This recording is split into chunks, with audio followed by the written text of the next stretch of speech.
不过，包大人想要将下官依法制裁，恐怕也未必办得到。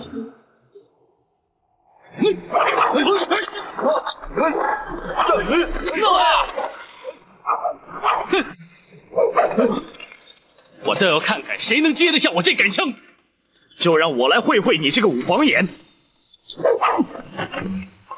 好，我也正想试试南侠展昭是否名不虚传。都给我退下！是。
想到你的剑法竟如此高明，你还是乖乖的弃枪伏法吧。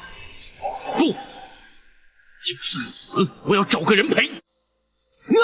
大人小心！保护大人！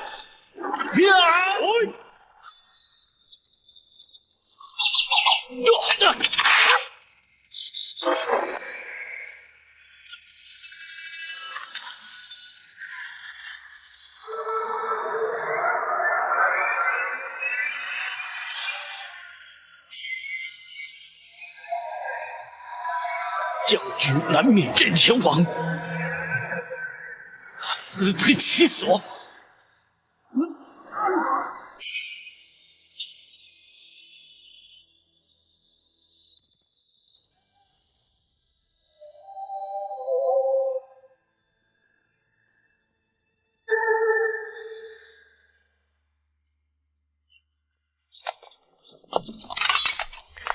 大人，他是存心想死，以为这样就保住了柴路了。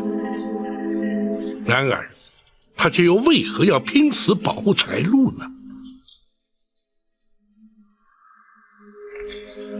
大人，张冲伏法了。王朝马汉在，派人收拾善后。是。公孙先生带齐政务，我们立刻前往王府。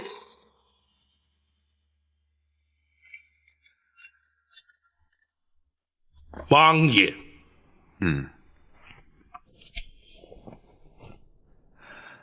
包大人，你身穿官服，带着人马到王府来，不知所谓何故？王爷，包拯今日是为了公事而来。哦，那本王的王府之中，能有何公事而言？包拯有可靠证据，证明王府之中有人与张冲勾结，犯下了盗采黄金一案。啊，竟有此事？是什么人如此胆大包天？柴路。包大人，你可有可靠的证据？盗采3年，不法所得的黄金，就藏匿在王府之中。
柴路，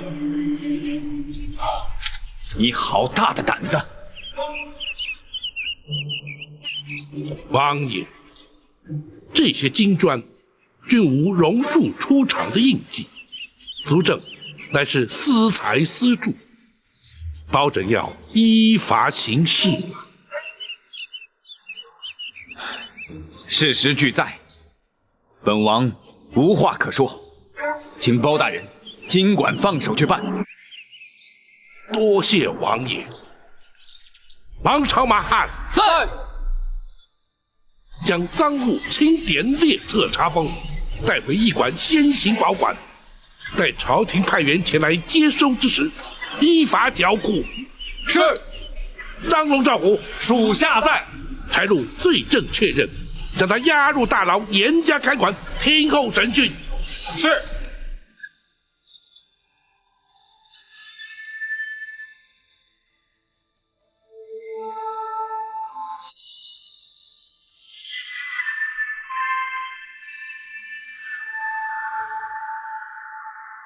多谢王爷配合。本王平时并不过问府中之事，导致那柴路欺上瞒下，违法乱行，还请包大人见谅。柴路违犯国法，但是个人行为，既非朝廷官员，又无责任归属，自然与王爷无涉。正所谓人上一白，形形色色，王爷又怎能全班洞察？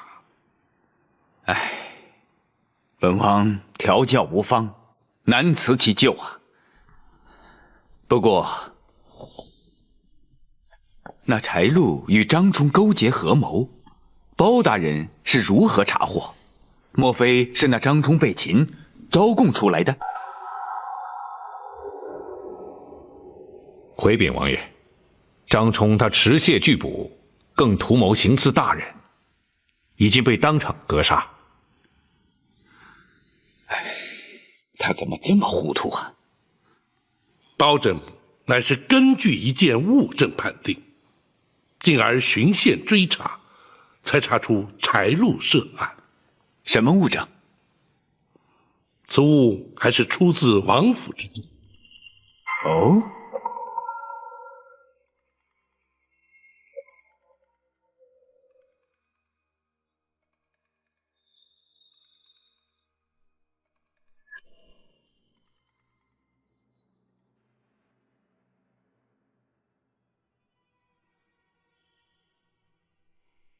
这图上的印记，可是王爷家族所有。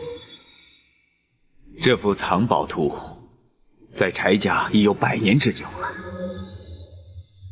那柴路身为王府总管，谁知竟敢监守自盗，将此图交给张冲，共谋盗采金矿，真可谓人心难测。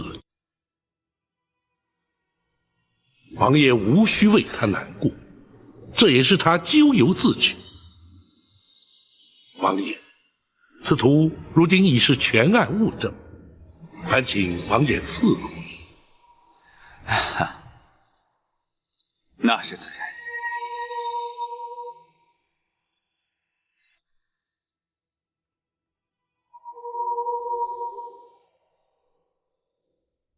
王爷，如今此案人赃俱获，今日整理清查，明日保准便要升堂审断了。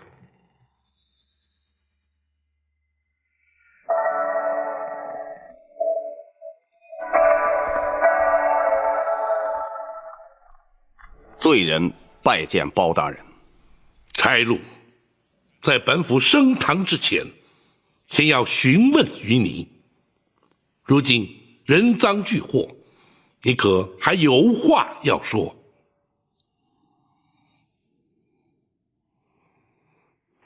我本以为此事天衣无缝，不会有人发现，但最终还是没有瞒过包大人您。我只能说，天不从人愿，别的我无话可说。然而本府却要问你，那张羊皮矿脉图，可是由你交给张冲，由他负责开采金矿的？事到如今，我没有什么可隐瞒的。不错，我身为王府的总管，王府的古玩器物均由我来经营。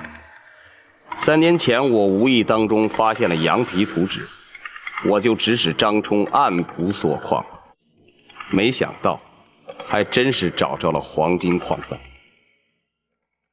那张冲与你有何渊源？你又如何信得过他？我与张冲乃是世交，祖上同朝为官，我们俩又是从小的玩伴，我绝对信任他。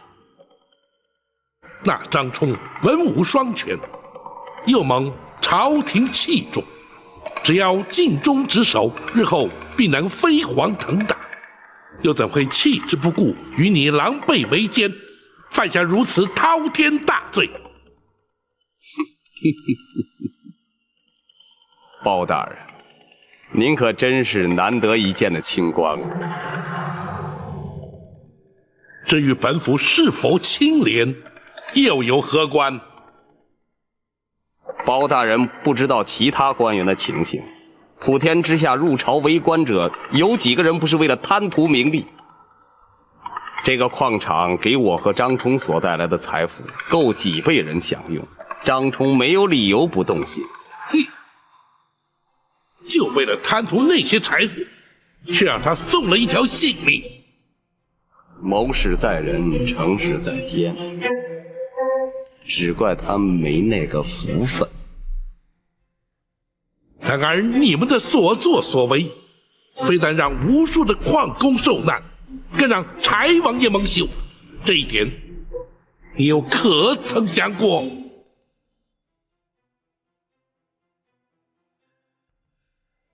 我贪图黄金，包大人依法处死，我罪有应得。唯有对王爷，我只有来生再赎罪了。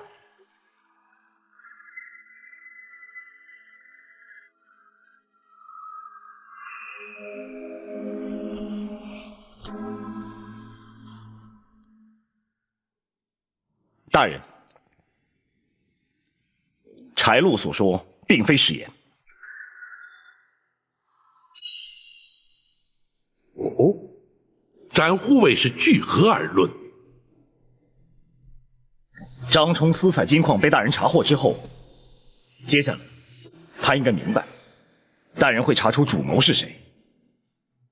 可是他却留在青州不走，显然他不相信柴禄，怕他会私吞黄金。可柴禄却说他们互相信任，这话显然是假。展护卫言之有理。柴禄，你可有说辞？展大人想的太多了。张冲做事一向缜密，他有把握让包大人抓不住他的证据，所以他才留下的。可今天他知道大人掌握他3年前批复的公文，已经足以证明他有罪。他的武功虽然不如我，若是有心逃走，也并非绝无可能。可是他却选择刺杀包大人，丧命在我的剑下，这又为何？他是为了维护我？一派胡言！他怎么可能为了你而牺牲性命？我与张冲乃生死之交，这个恐怕展大人没想到吧？差路，不论你所言是真是假，如今那张冲已死，黄金又是由你所藏的库房之中搜出，罪证确凿，毋庸置疑。明日本府升堂之后，再详加论断。柴路无话可说，任凭包大人发落。张兆虎，属下在。将柴路押回大牢，由你2人亲自率府中官兵严加看管，不得有误。是。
父王，您什么时候来的？啊，我才来了一会儿。那你怎么不叫我呢？我没有打断你，看来你完全沉醉在自己的音乐当中了。没错，有许多话不好对人言，有许多事也不便对人说，所以只好陶醉在丝竹之中了。是的，你是有许多话没有对父王讲。父王话中有话。我的确有别的意思。张冲和柴路的事，你都听说了？听说了。我想听听你对这件事情的看法。坐吧。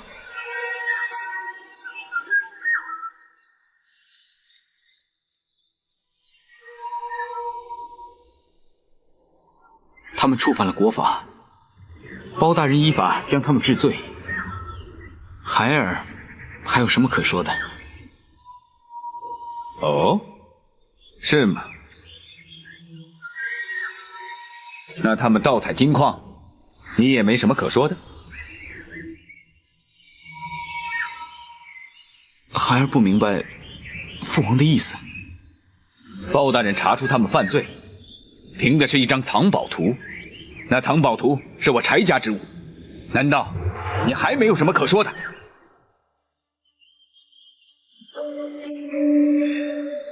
那是你14岁那年，因为你摔断了腿，你的祖父为了讨你的欢心而赠予你的。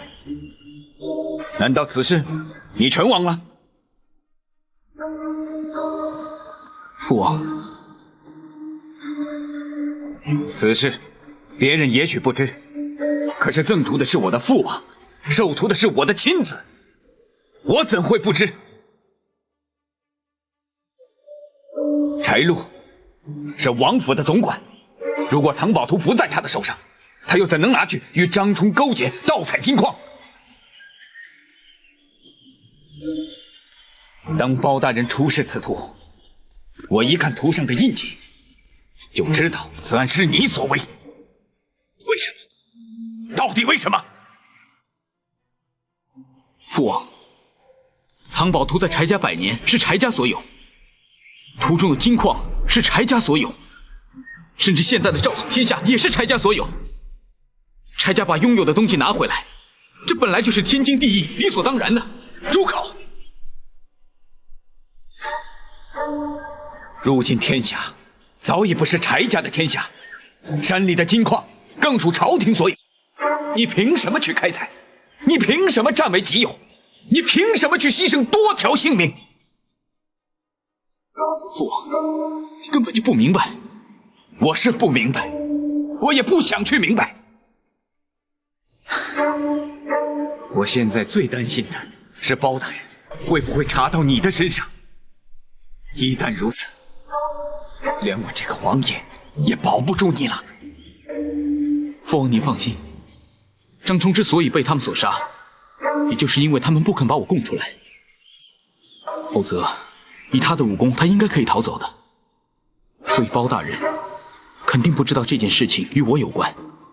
别忘了，还有一个柴禄。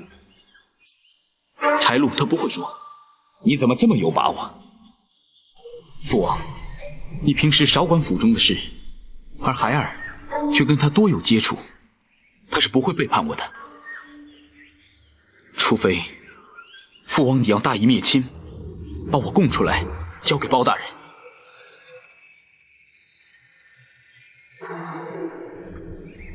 唉，父王还没有那么狠心，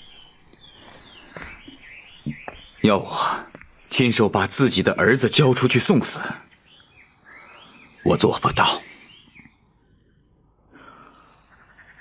如果是这样，包大人永远查不到我的身上。可是他凭着一个柴家的印记，就追查到了柴禄，难免不会追查到你的身上啊。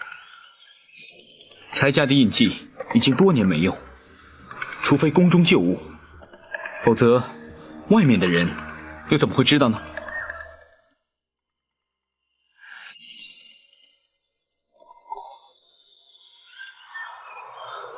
婉儿看过柴家的印记。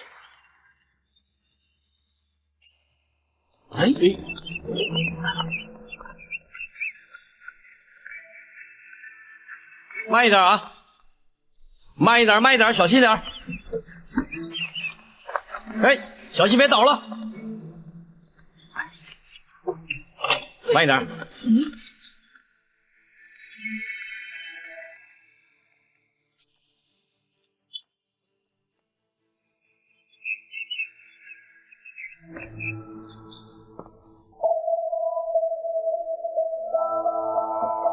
哎，还有这个。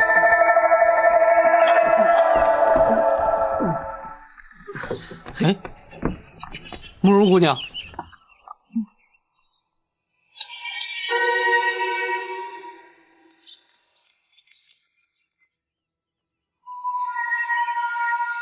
是不是从王府查到了黄金？是，大人让我们搬回驿馆扣押看管。大人是不是也带走了柴禄？是，如今正关押在州衙大牢。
照你这么一说，你送给他的那个真和尚，就有我们柴家的印记。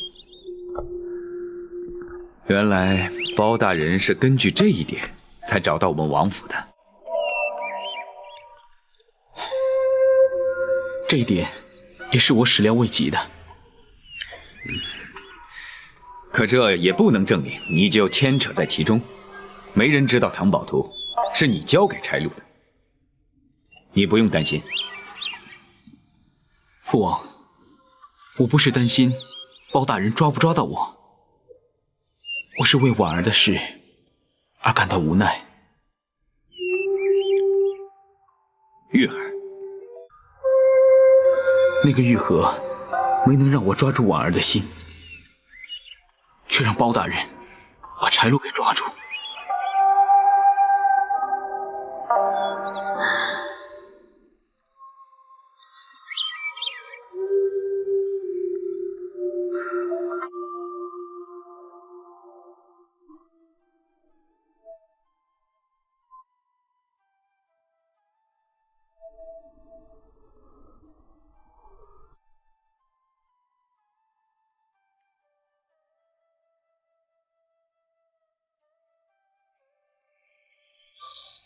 拿去吧，这是我送你的。不，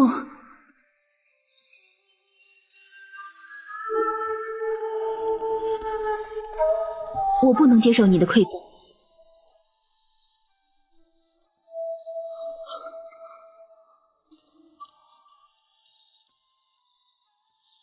其他东西我是不会送你的，可是这个东西你非收不可。来，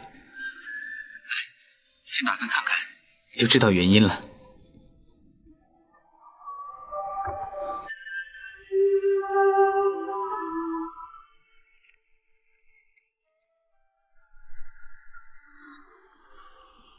这是什么？这是柴家的印记，在前朝，它代表着皇室的尊荣。不过现在，它只是个美丽的图案而已。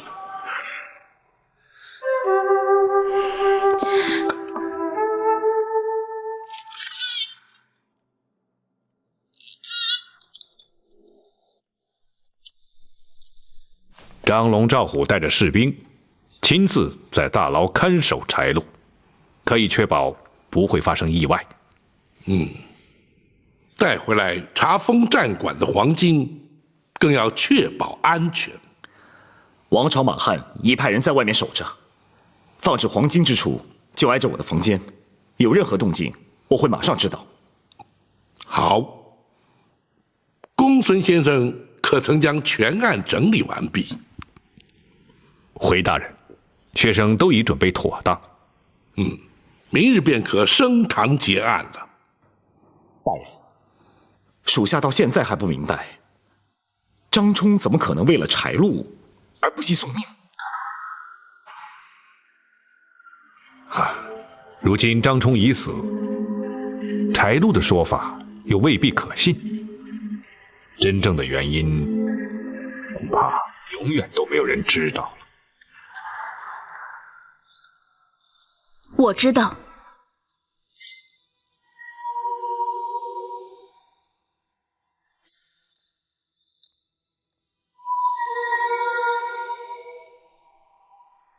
婉儿，你怎么会知道？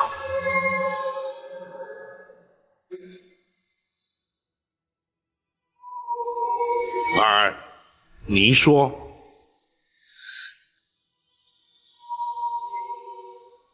张冲要保护的不是柴禄，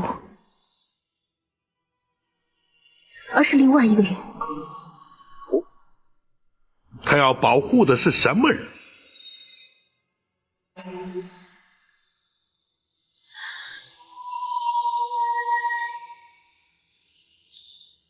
他要保护的是柴玉。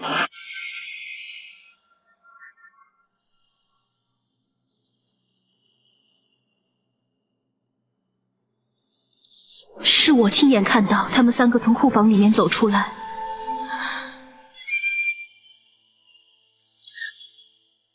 柴玉才是主谋。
月儿，父王，是他们请你来的吗？你不让大夫为你治疗，你说他们能不请为父的过来？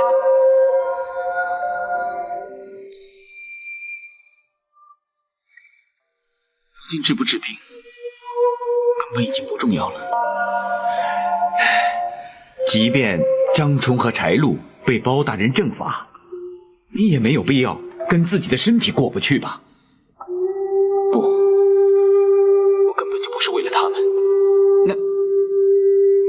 那是为了慕容婉儿。就因为慕容姑娘拒绝了你的提亲，你就丧失了自信，甚至连活下去的勇气都没有了。我就算不治疗，就算带着这个病，也可以活上好几年。只不过日子比较痛苦而已。玉儿，你为什么要这样的折磨自己啊？父王，你是不会明白的。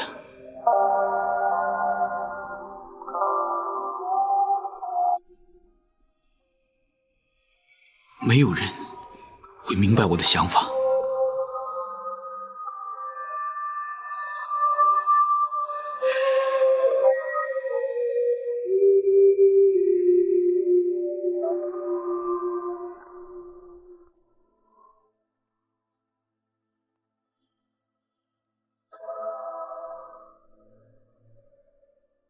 张冲与柴禄之所以会听柴玉的话，都源自他们的祖先对前朝时的柴家忠心耿耿。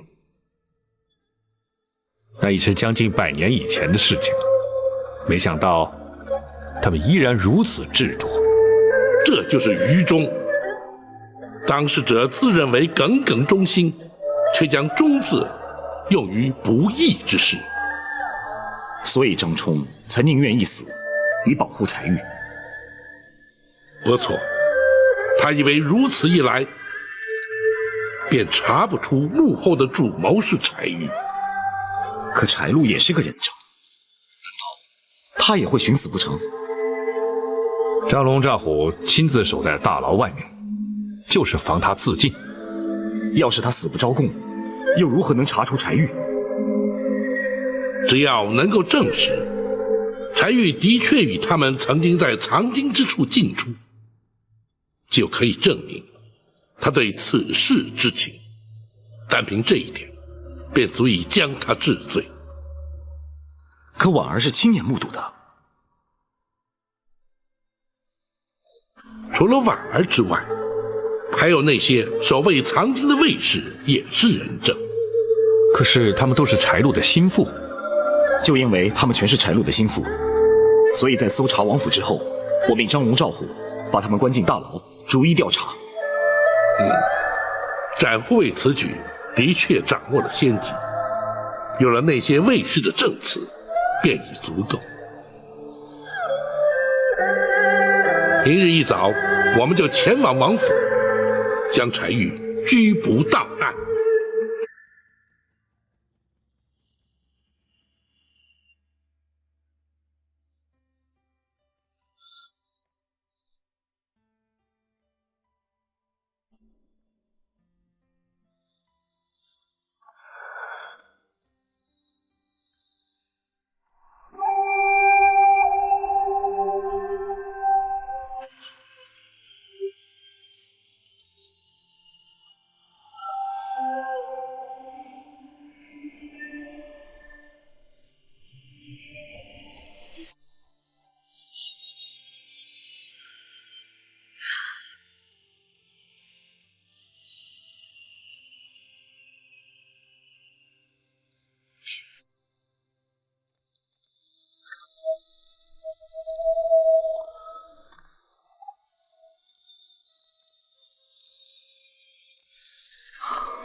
婉儿现在一定很痛苦，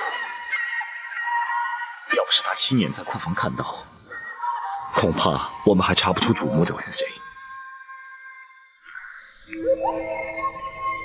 更残忍的是，他又不能不举发柴玉。要是他当初接受了柴家的提亲，今天恐怕就是另外一种局面了。除非他永远不知道柴玉所做的事，否则会让他更痛苦。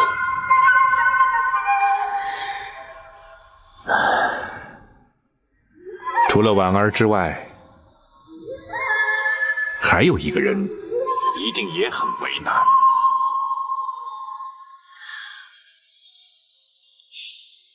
包大人。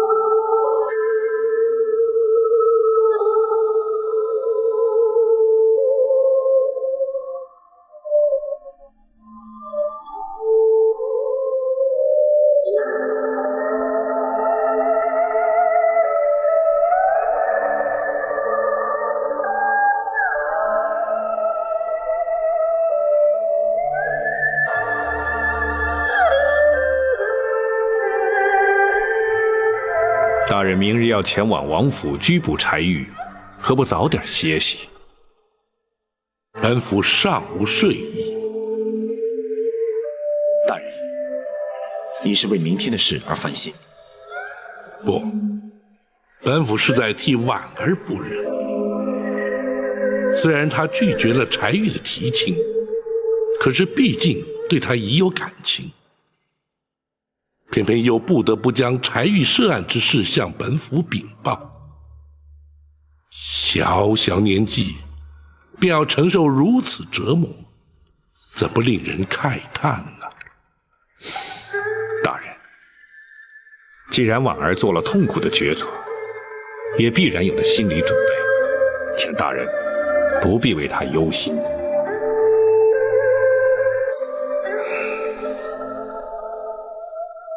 明日去拘捕柴玉之时，让他留在驿馆，在未结案之前，不要让他知道太多，以免徒增感伤。是，学生明白。大人替婉儿多方顾及，可大人您自己呢？展护卫此话可依啊。大人明天必须要面对柴王爷了。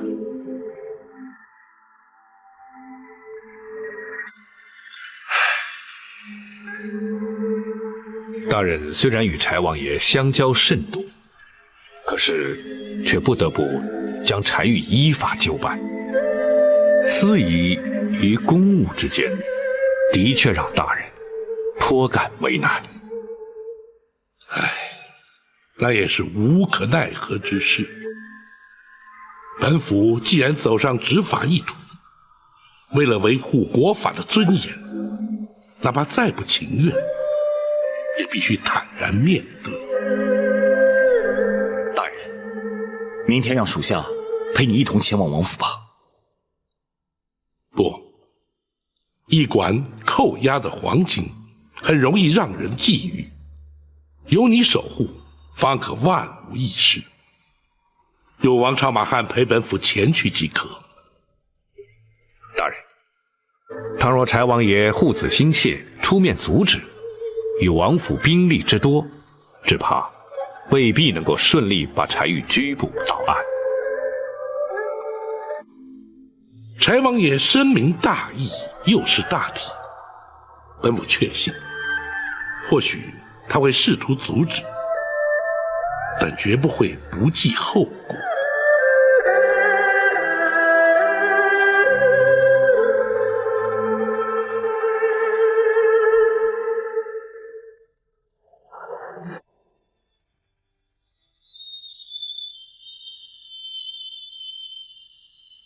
包大人，柴禄已然被你抓走，如今为何又带领人马硬闯本王府邸？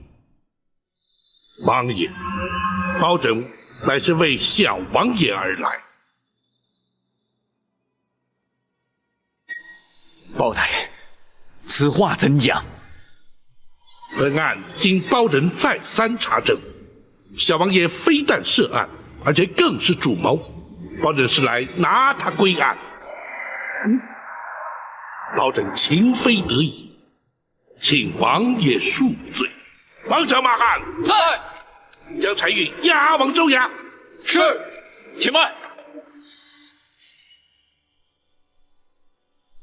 王爷因何要阻拦包拯执行公务？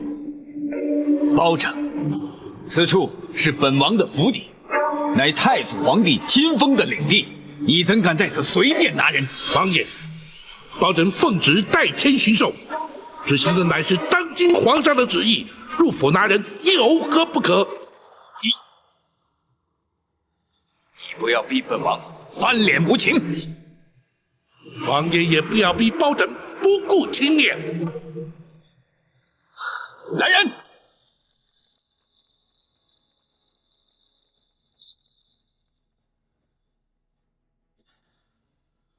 听候本王号令。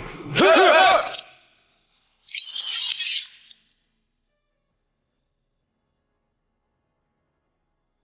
王爷，胁迫钦差，抗旨而行，犯下的乃是欺君大罪，依法该当如何？王爷心知肚明。王爷一念之差，柴家100年基业恐将毁于一旦，太祖皇帝当年恩典尽皆付诸流水，还请王爷三思。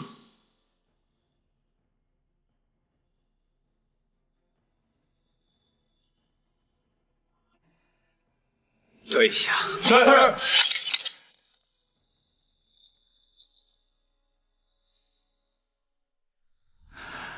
包大人，王爷，捉拿柴玉，不知可有凭证？公堂之上，包拯自会将证供一一呈堂，还请王爷相信，包拯依法执法，绝不偏颇。可否请包大人法外容情，容本王与柴玉说上几句话？国法不外人情，王爷所请，于法无碍，当然可以。多谢包大人。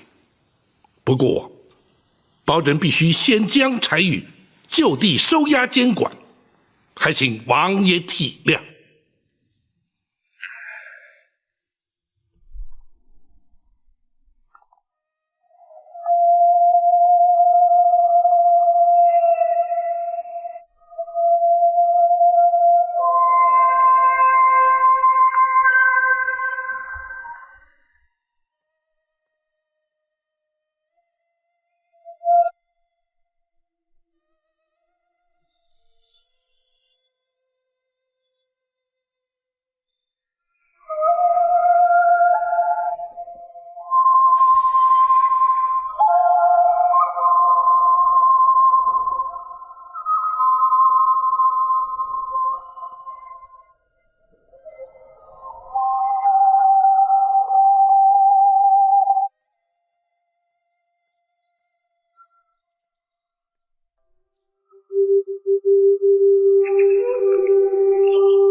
婉儿姑娘，你要出去？展大人，我想去一趟王府。包大人不是再三交代，叫你不要去的吗？大人是担心我，如果我去了，会无法承受小王爷被捕的事实。你既然明白大人的苦心，为何还要去增加痛苦呢？因为有一件事我必须要办。要是非办不可，我找人替你去办。这件事除了我自己，谁都办不了。你执意要去，我也不好阻拦。不过我希望你有足够的心理准备。我明白。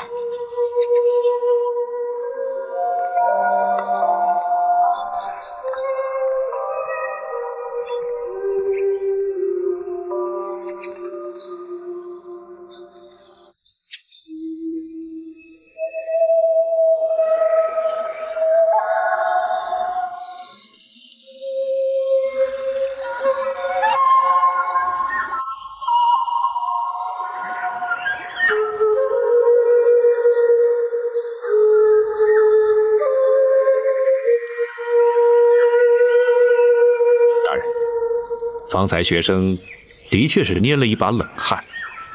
倘若柴王爷下令攻击，后果实在不堪设想。本府说过，柴王爷绝对不会不计后果，出此下策。大人说的是，欺君之罪，罪在不赦；协众抗旨，视同谋反，一律该满门抄斩，诛杀九族。幸好柴王爷悬崖勒马，才不致铸成大错。倘若柴王爷一时控制不住，那么太祖皇帝当年所留下的柴家血脉就到此而终。柴家失去的就不只是柴玉一个人了。不过柴王爷既有袒护柴玉之嫌，大人又怎么会让他们父子单独见面呢？父子之情乃是天性，而柴玉此去必死无疑。本府又岂能不加以成全呢？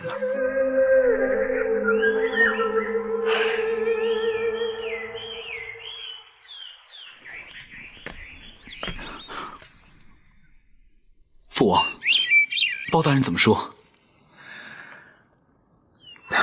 他说：“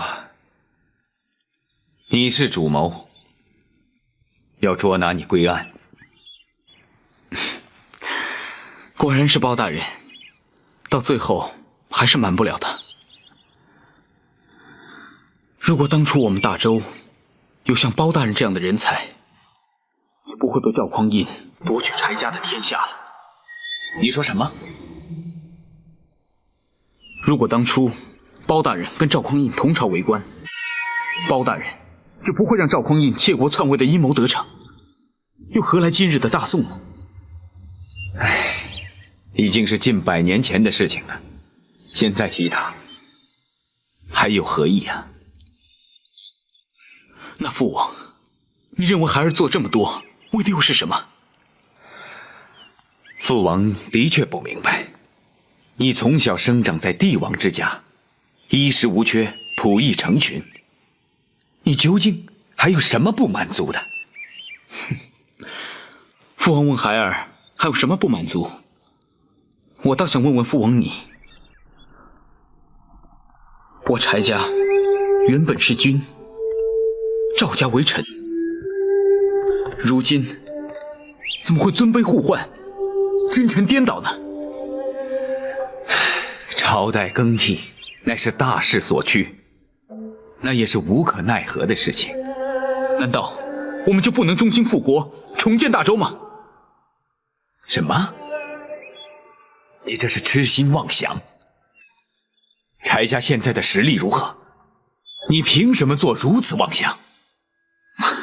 父王，孩儿差一点就完成心愿了。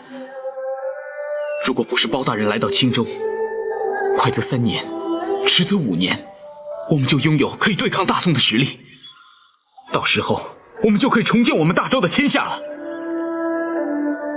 即便如此，父王也不会同意你的做法。父王，天下本来就属于我们柴家的。天下是赵家的如何？天下是柴家的又如何？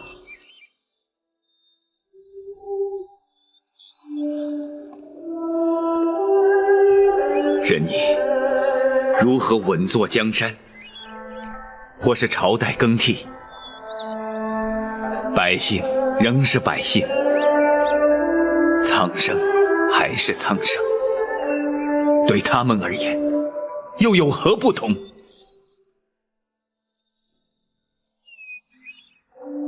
所谓是谁家的天下，不过是为了贪图更多的富贵和更大的权势，除此之外还有什么？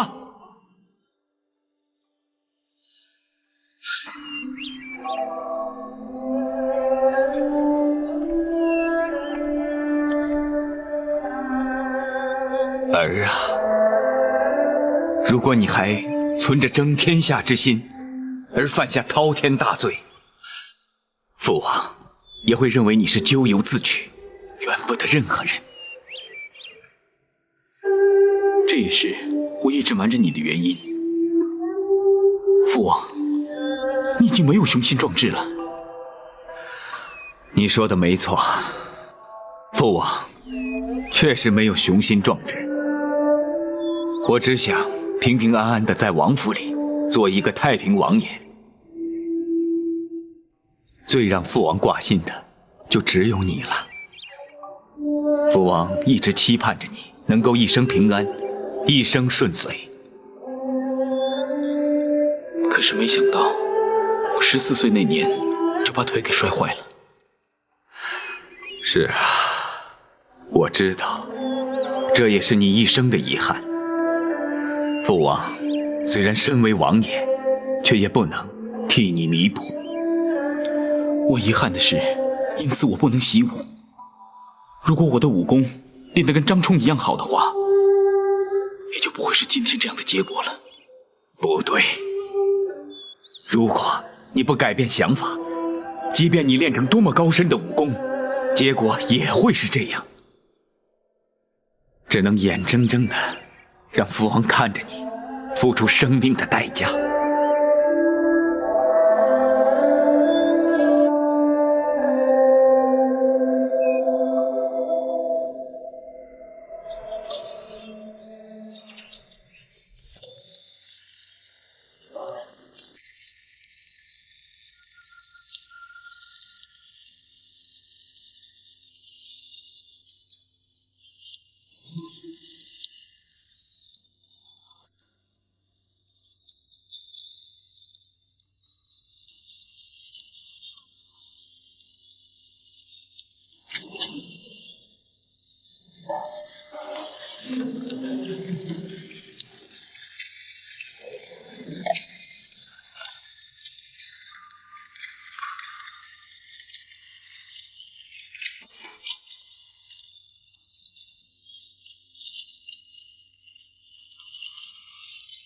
柴洛，喝杯茶吧。啊，多谢。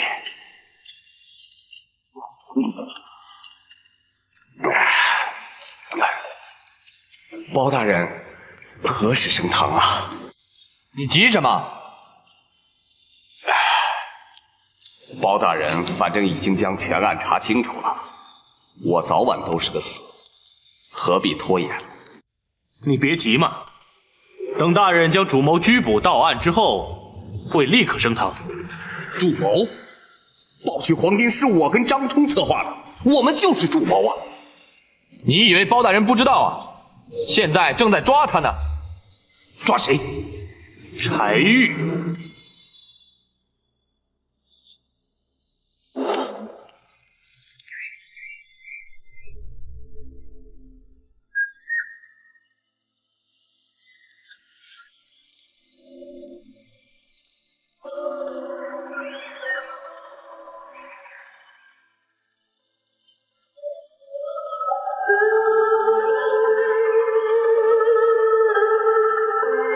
怎么说那么久？大人，要不要催一催？不，让他们慢慢谈吧。这或许是他们父子之间最后一次见面。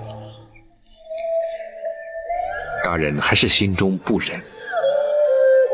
柴王爷一生与世无争，柴玉是他最为疼爱的长子，如今却偏要他承受如此的打击，任何人见了也难以忍心。更何况本府与柴王爷之间的交集。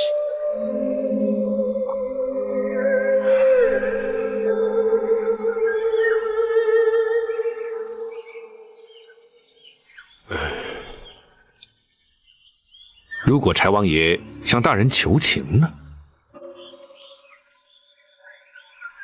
你也知道本府一贯的态度，那是绝无可能的。外人总以为大人是铁石心肠，哪里知道大人心中其实充满着同情。这就是执法者的无奈呀。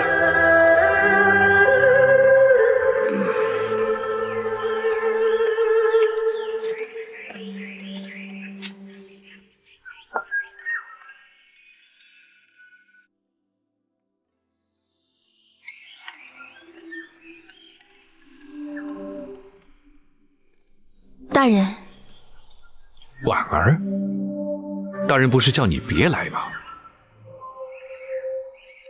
婉儿，你有事要找本府？大人，婉儿只是想……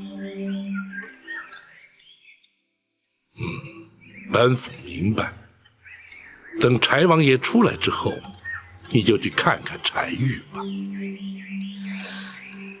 多谢大人。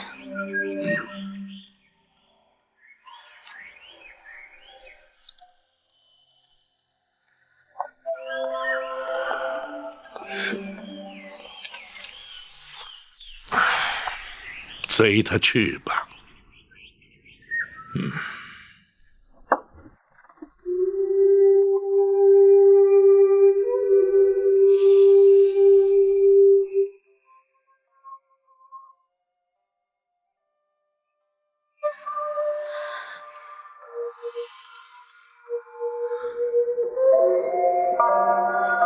你来就是为了把这个还给我？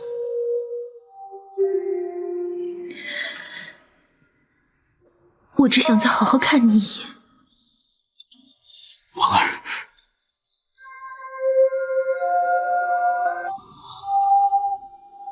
你现在一定很恨我。不，我永远都不会恨你的。为什么？因为你必须那样做。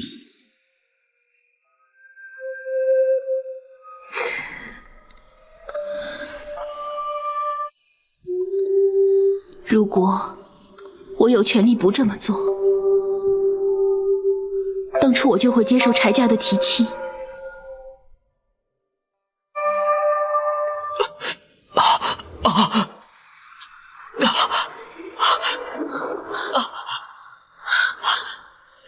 你的药呢？药呢？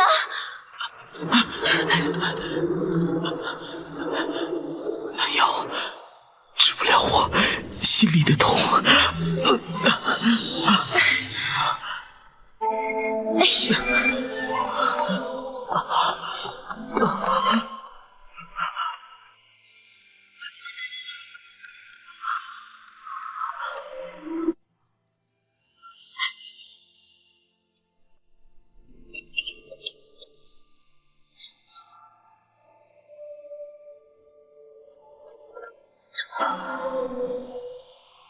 怎么样？好点没有？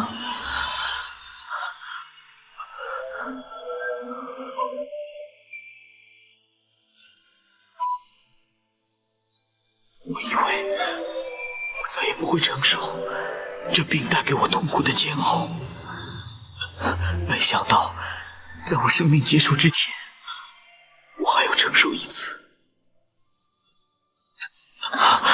你没事吧？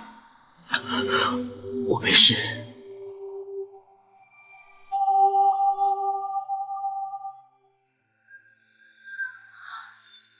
婉儿，你想不想知道那藏宝图的故事？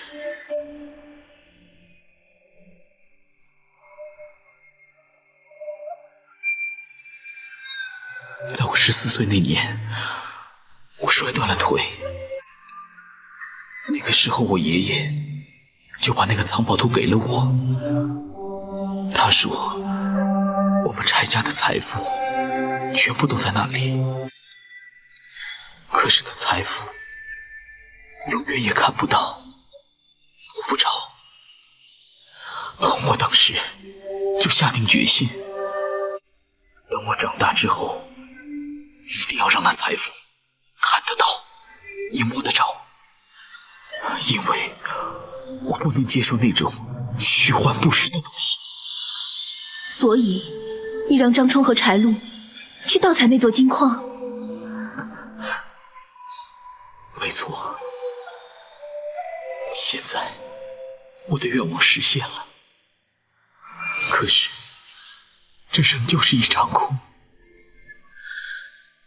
或许有些东西永远留在我的幻想里面，反而会走得更远、更长。有时候，保留一点幻想，要比实际美得多。你说的对，婉儿。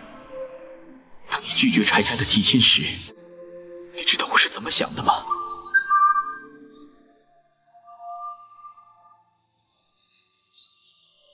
我告诉我爹，虽然你拒绝了这门亲事，可是我并不难过，因为我知道你的心底已经接受了我。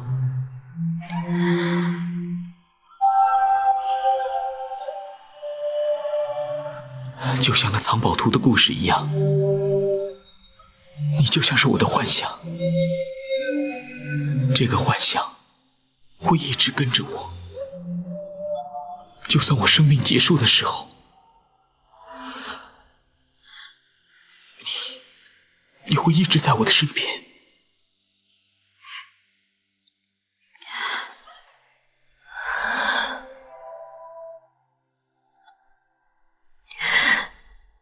我也会永远把你放在我的脑海里。王儿，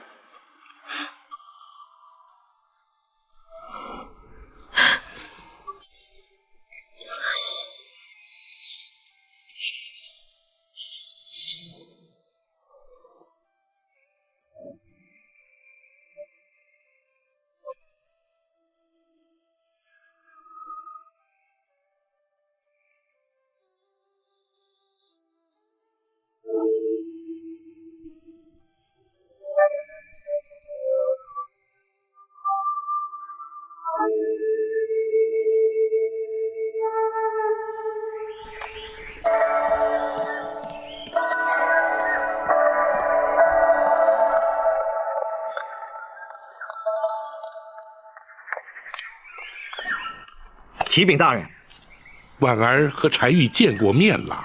是，慕容姑娘已经先离开了王府，要属下向大人面报。她说会回驿馆等候。让他们立刻将柴玉押往州衙。是。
柴禄，你为什么跪着？柴禄愧对小王爷。非战之罪，你并没有做错。把小王爷牵涉其中，就是柴禄的过错。那是我自己的选择，不能责怪任何人。张冲他先走了，我没有机会告诉他，你们两个永远都是柴家最忠实的朋友。小王爷，或许别人对我们另有看法，可是你们一直都没有替祖先丢人。我们三个在阴曹地府，若能相见的话，我还是很乐意跟你们两个再度共事。多谢小王爷。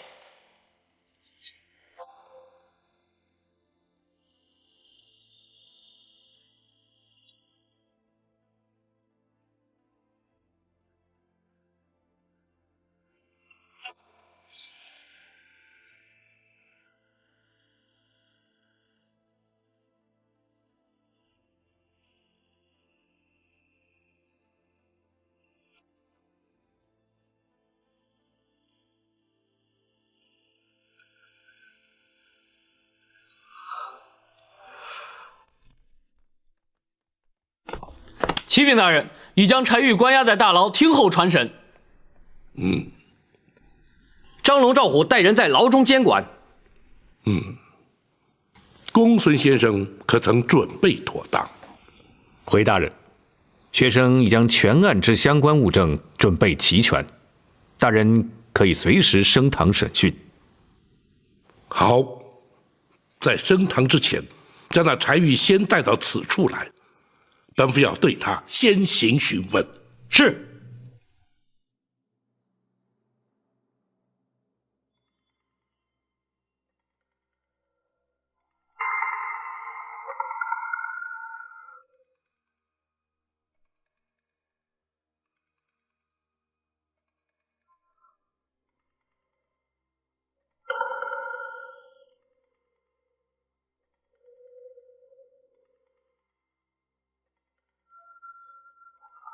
来人，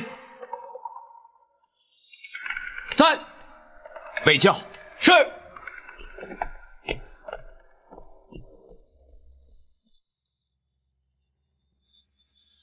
王朝马汉，在。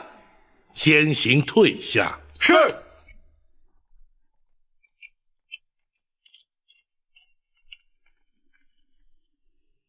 你可知升堂之后是何结果？知道，在包大人铡刀之下，柴玉没有活命的可能。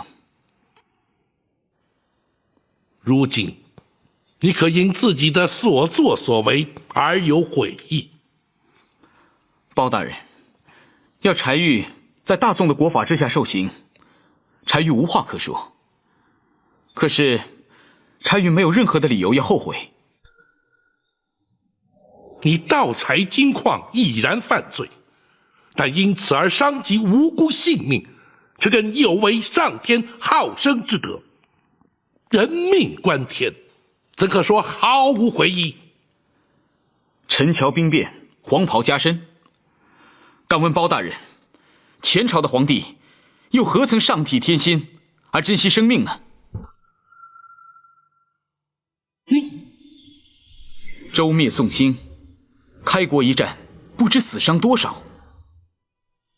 包大人，你现在又如何来评判于我？朝代更替，必生战祸，虽有死伤，却情非得已。你却为了贪图不法之财而害人性命，两者之间又岂可同日而语？包大人，你错了。本府何错之有？包大人，你又怎么知道我开采金矿不是为了改朝换代？你此话怎讲？柴府应有尽有，柴玉又怎么会贪图那些财富？开采金矿乃筹备军费，振兴大周。柴玉，你是谋反叛国！这国本来就是大周之国，天下乃柴家天下。赵匡胤能把它夺去，柴玉今天为什么不能把它夺回？大胆！你怎敢直呼太祖皇帝的名讳？包大人所谓的太祖皇帝，原本却是柴家的殿下之臣。柴玉今天直呼其名，又有何不妥？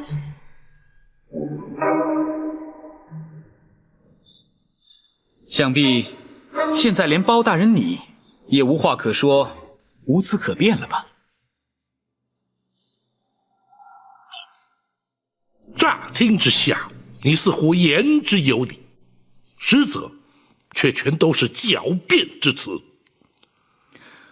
好，如果包大人你能说服柴玉，柴玉情愿伏法，绝无怨言。好，本府就说与你听。纵观历代史籍，但凡改朝换代，无一不是顺天意而应人心。开国之君，皆是不忍见百姓受苦，黎民遭殃，才挺身而出，取而代之。若是逆天背人，又岂能一统天下？若依包大人所言，大宋开国也是顺天应人。不错，前朝世宗皇帝勤政爱民，却不幸英年早逝。令祖当时年方7岁，刘汉与辽国合兵来犯，太祖皇帝若不开国继位，天下顿时沦入异族之手，又如何不是顺天应人？即使如此，他也无权夺走我柴家的天下。所谓柴家天下，原本却是郭威所建前朝大周，郭家后人却从未向柴家讨回天下。倘若历朝历代皆以自家天下自居，则秦汉隋唐是否皆要其后人夺回天下，岂不终日征战，永无休止？先圣先贤无不推崇以民为本，改朝换代皆是因大势所趋。当今圣上仁德敦厚，勤政爱民，你却妄图假借复国之名戕害生灵，柴玉，你不但大错特错，而且险将柴家陷于不忠不义、万劫不复之地，又怎敢在本府面前潇潇争辩、大言不惭？如今你可还有话说？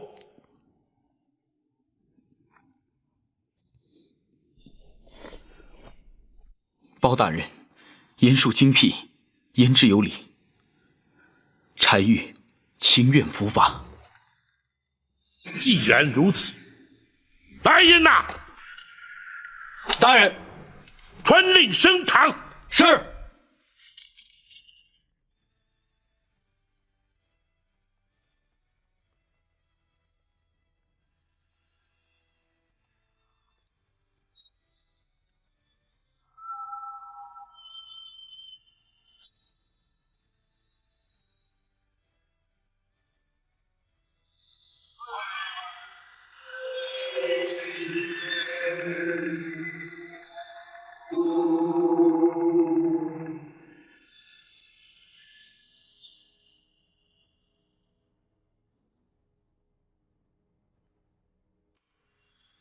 人犯，带人犯。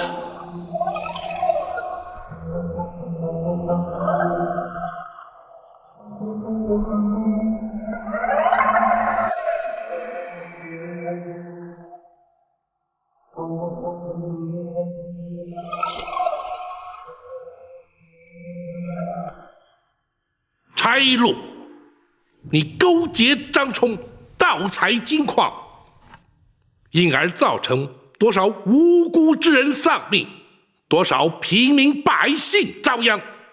如今罪证确凿，你还不俯首认罪？包大人，私采金矿、杀人灭口都是我和张冲所为，跟小王爷没有任何关系，请包大人明察。哼，那柴玉也已亲口供认是他主谋，你休想为他脱罪。包大人，堂下听判。柴禄，你盗采金矿，藏匿赃物，合谋杀人，罪不可赦。本府奉旨代天巡狩，以大宋律例判你铡刀之刑。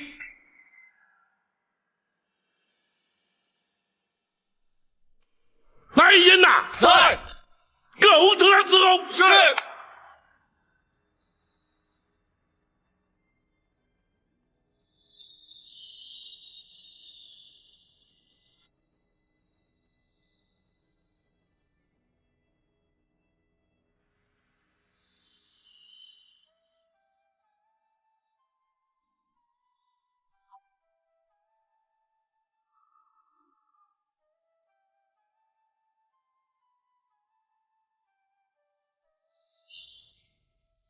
慕容姑娘，我在等你说明我是如何的胆小怯懦，又怎么会是个无知莽汉？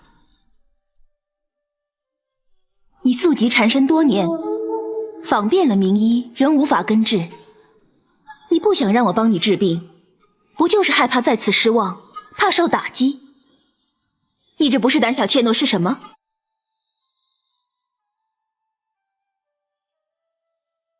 医道医理博大精深，浩瀚如海，多少医者前辈钻研一生仍不能尽得其妙。你不过就是看过几个大夫，做过几次诊疗，就认为自己无药可救，再不做任何的治疗。你这不是无知莽汉吗？我为我方才说的话而道歉，也希望慕容姑娘你不计前嫌，为我诊治。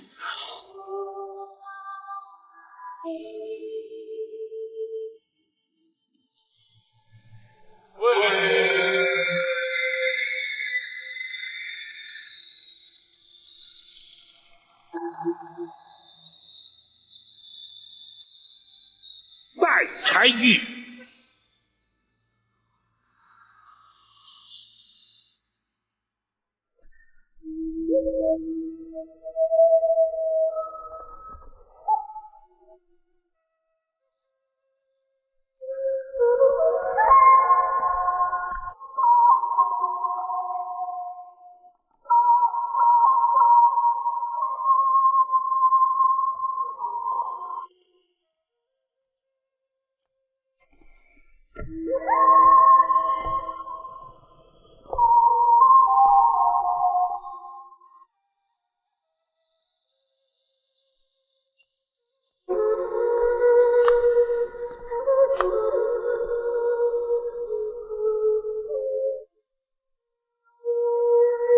柴玉，包大人，你虽无爵位，又无功名，但毕竟是王室之后，本府免你行跪拜之礼。多谢包大人。方才你已坦诚罪状，可还要本府当堂再做问询？不必了。柴玉触犯国法，理应受到惩罚，请包大人依法宣判执行。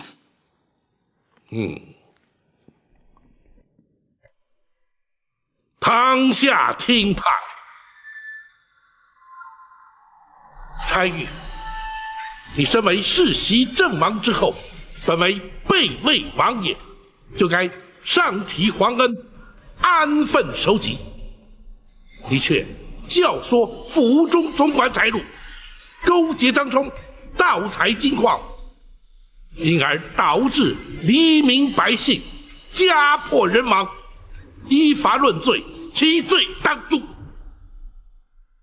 本府以代天巡狩之权，以大宋律例判你大刀之刑。来人呐！在。龙头上伺候。是。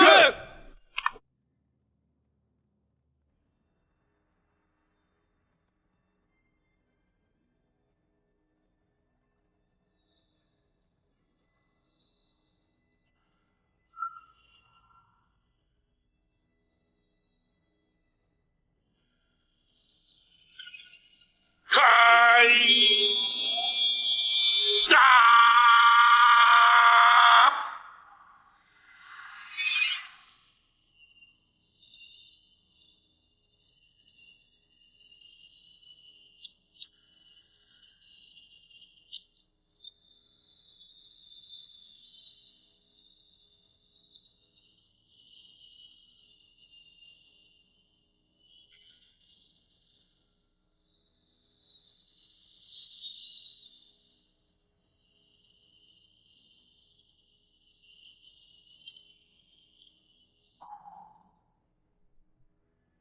刀下留人！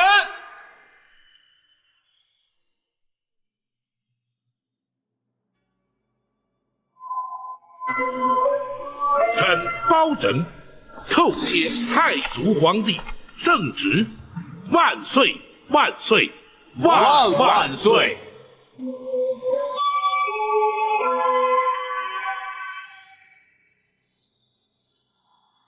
包大人可以官职了。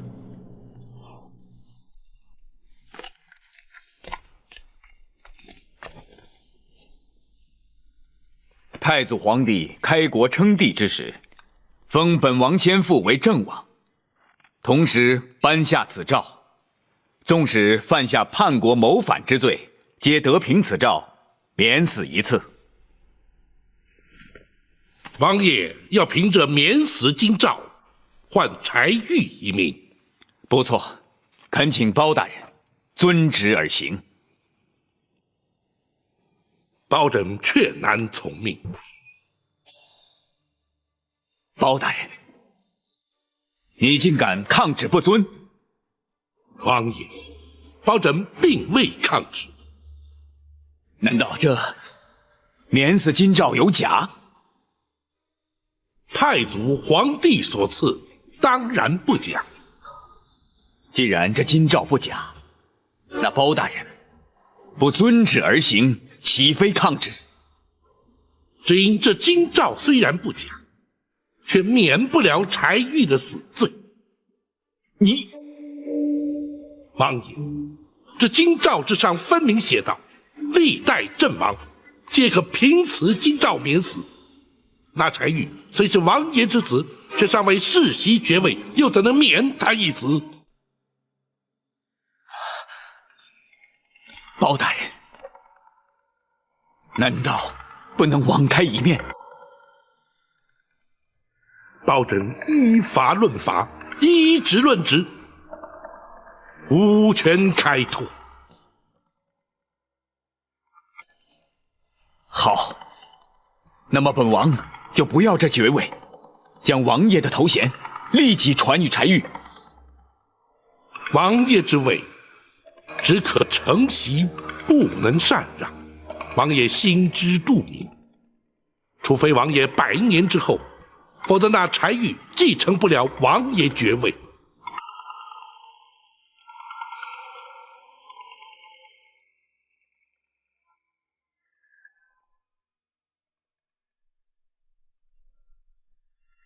王爷不舍爱子，包拯岂会不知？只是就事论事，包拯实难从命，还请王爷见谅。王爷，请恕包拯必须依法行事。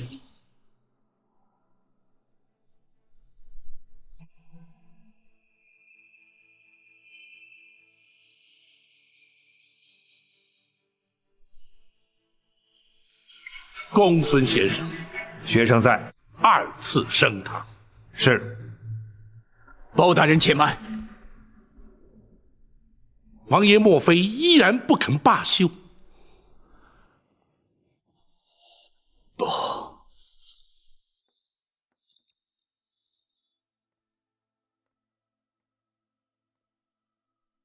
本王只是想最后再见玉儿一面。王爷，如今那柴玉已是定验死囚，行刑在即。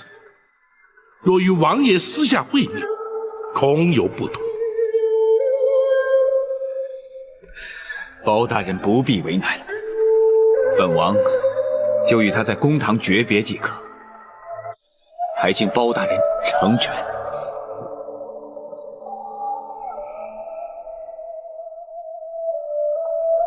大人，受刑人家属听审观刑，于法并无禁止。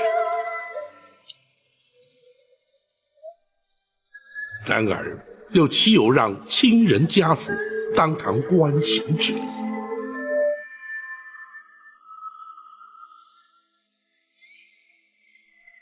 也罢，请王爷与柴玉话别之后，离堂回避如何？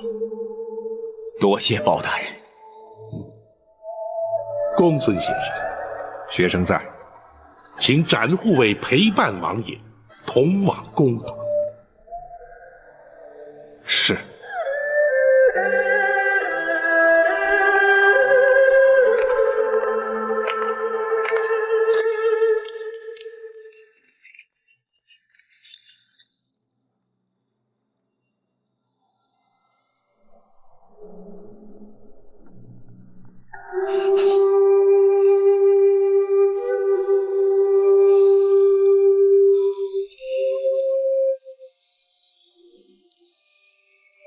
玉儿，爹，包大人一向铁面无私，你是救不了我的。玉儿，你说的没错，是孩儿咎由自取，怨不得别人。包大人依法行事，孩儿无话可说。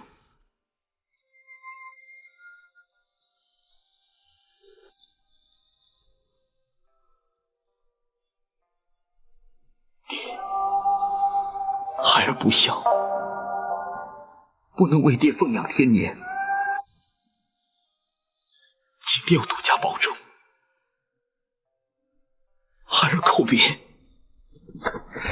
玉儿，玉儿，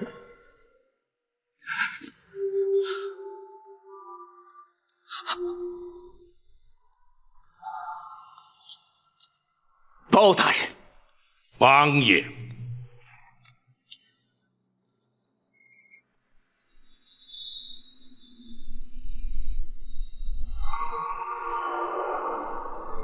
包大人，郑王爵位待本王死后便可传与柴玉，那免死金诏便可救柴玉一命，还望包大人遵旨而行。王爷意欲为何？本王即刻当堂自尽。王爷，万万不可！爹，王爷。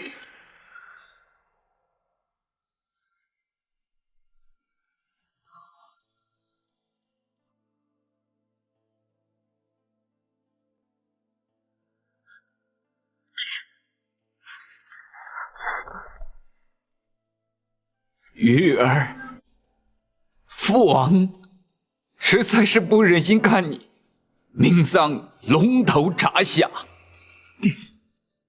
孩儿一念之差铸成大错，已经不孝。如果你为了救孩儿而牺牲你的性命的话，孩儿不但没有颜面见人，更没有颜面继续活下去。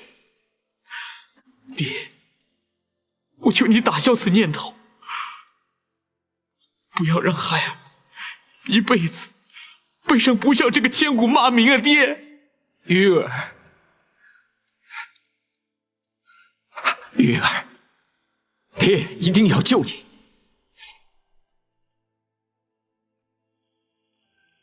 包大人，就请你成全本王这点私心吧。王爷，只怕王爷纵是一死，也救不了那柴玉的性命。你，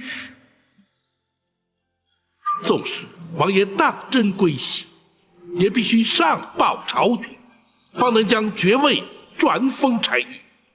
文书往返，以及皇上批示朝廷转班，至少历时1个月。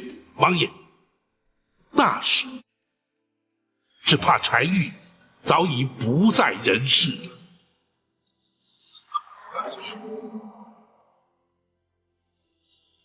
包大人，难道你就不能暂缓行刑吗？王爷，国法当前，岂容本府苟且徇私？包拯，你……王爷，王爷，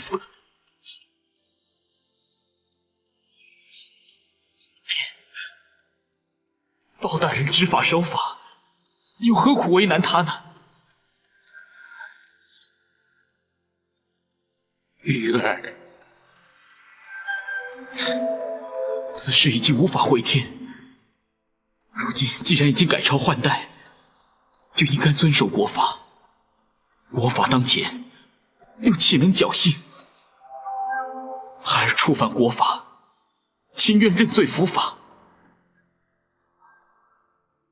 孩儿这条命是父王所赐，孩儿在这里向父王叩谢养生之恩。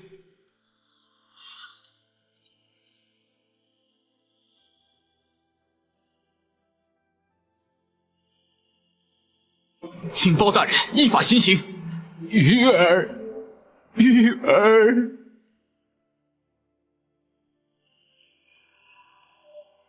斩护卫在。将王爷请出公堂，回避行刑。是。请。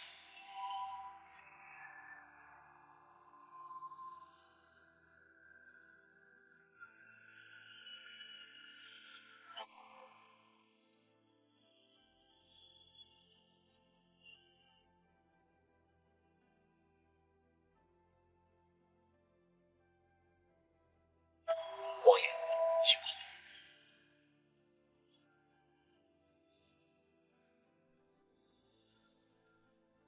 来人呐！在，准备行刑。是。开打！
学生已将全案整理完善，回京之后依例再上报朝廷。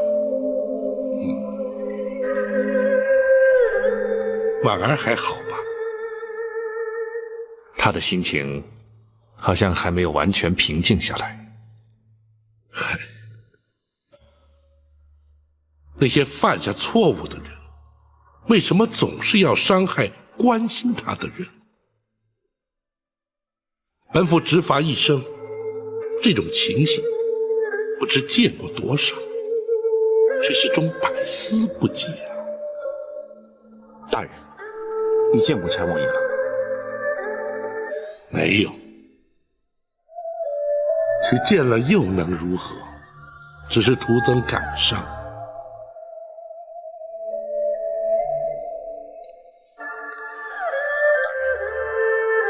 下心里有话，憋在心里不吐不快。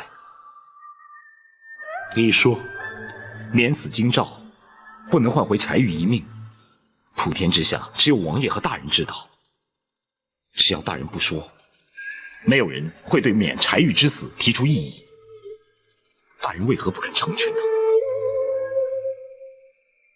这就是法与情、公与私之间最难掌握的分寸。稍一不慎，公理正义就会荡然无存。君子不欺暗室，如果因为没有人知道就有所偏颇，很可能会因此造成无辜之人受害，也就没有资格成为执法者了。可是对柴王爷而言，大人岂不是太过不通人情？我常说，这就是执法者的无奈与悲哀。一旦踏上了执法之路，这无奈与悲哀就必须一并承受。然而大人却不愿意见到别人也受到同样的痛苦。当然，尤其是自己所熟识的人。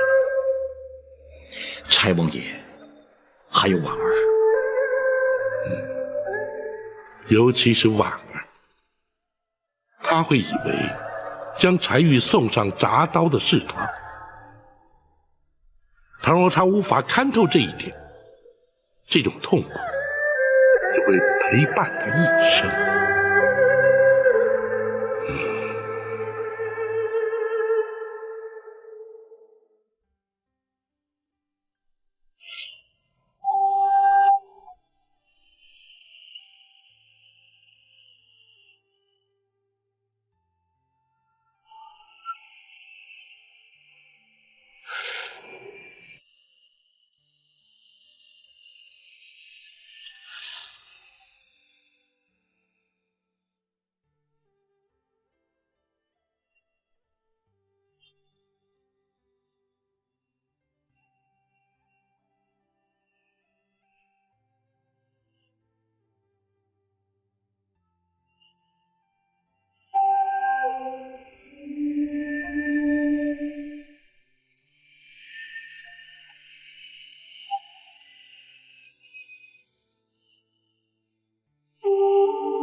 我也会永远把你放在我的脑海里。婉儿，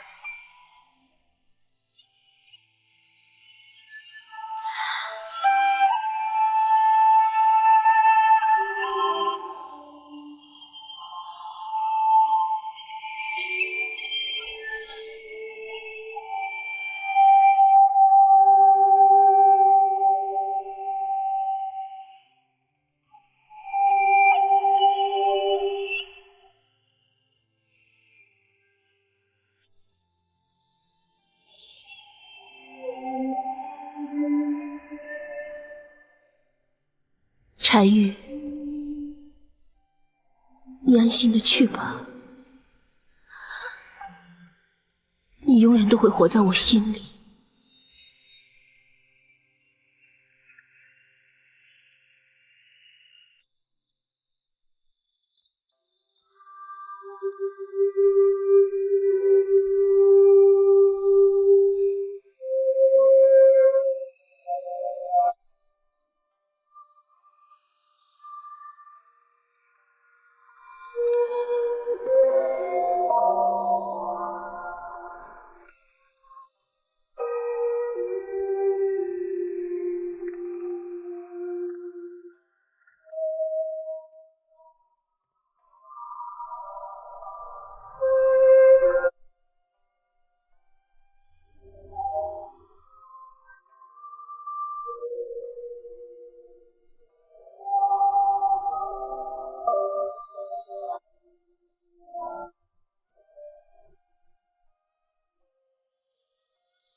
如果当初包大人跟赵匡胤同朝为官，包大人就不会让赵匡胤窃国篡位的阴谋得逞，又何来今日的赵宋？唉，已经是近100年前的事情了，现在提他还有何意啊？孩儿差一点就完成心愿了。如果不是包大人来到青州，快则3年，迟则5年，我们就拥有可以对抗大宋的实力。到时候，我们就可以重建我们大周的天下了。玉儿，父王实在是不忍心看你命丧龙头铡下。爹，孩儿一念之差铸成大错，已经不孝。如果你为了救孩儿而牺牲你的性命的话，孩儿不但没有颜面见人，更没有颜面继续活下去。爹，求你打消此念头，不要让孩儿一辈子背上不孝这个千古骂名啊！爹。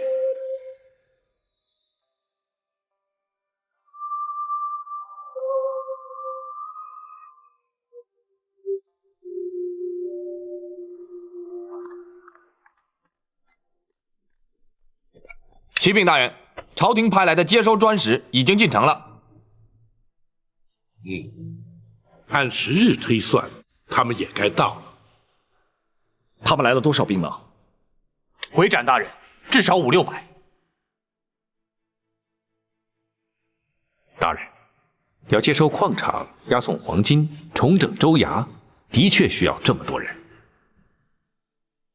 等专使进城安顿之后，请公孙先生备妥文案计策，立刻在州衙与他们进行交接。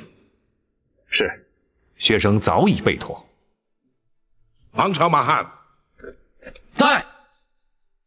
驿馆扣押监管的黄金由你2人负责点交，务必要将数量、重量核实，不得有半点误差。是。张龙、赵虎，属下在。矿场部分由你2人负责，让接收专使与驻守矿场的虎贲营直接进行交接，不得有误。是。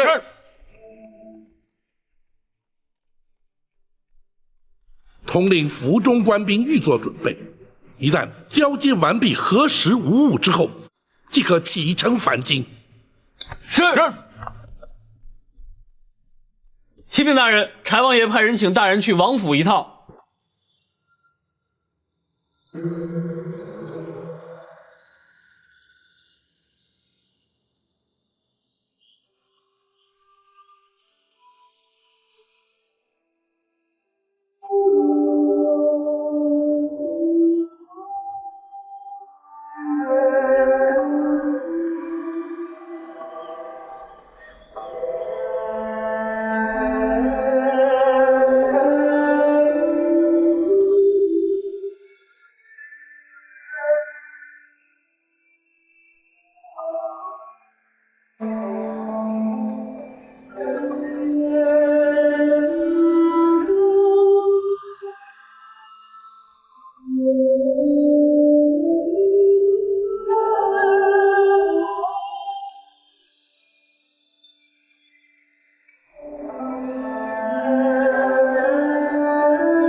王爷，玉儿曾经说过，如果包大人生在前朝，那么大周就不会灭亡了。王爷，他说的不错，有包大人这样的官员在朝廷，一定能够保住大宋的国祚。包朕惭愧。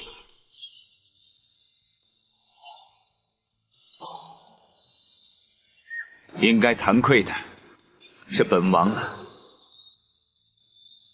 哎，玉儿不明白，改朝换代、世代更替之礼，那是本王教子无方啊！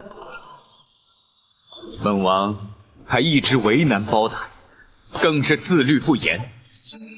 在此，本王向包大人郑重致歉。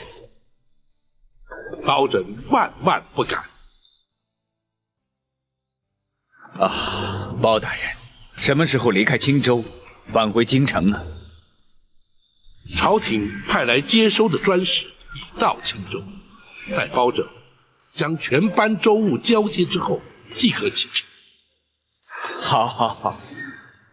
若是什么时候途经青州，一定要来王府。本王还要和包大人在棋艺上好好的切磋几局啊！包拯遵命。